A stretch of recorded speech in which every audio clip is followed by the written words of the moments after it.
Kitang-kita mga kasihan, mga estudyante kahit umulan. Ayan. Huwag mo na kayo uwi, ha? Huwag na mag-take simple program lang.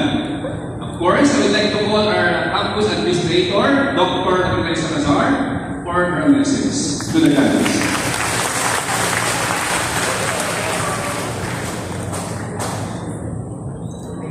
A blessed morning, everyone, and a great morning.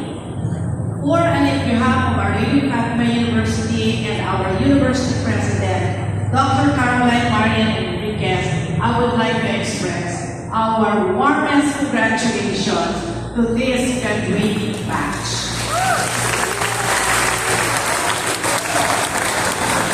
And my prayers for those boarded programs, our prayers is that everyone can pass the board examination. Yes! Amen!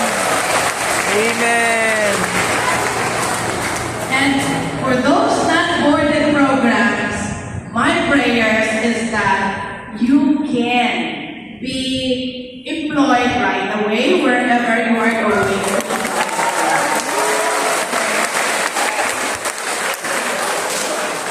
One thing that you must be prepared when you go to find a job, always be confident, because I am always being inspired by one of the psych graduates in 2003. He finished his psychology program 5 years.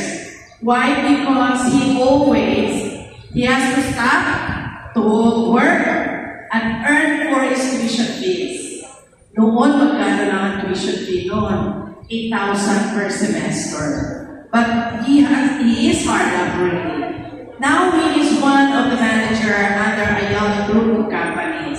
He beat all those Ateneo de La Salle graduates. He is the manager of those graduates from those universities.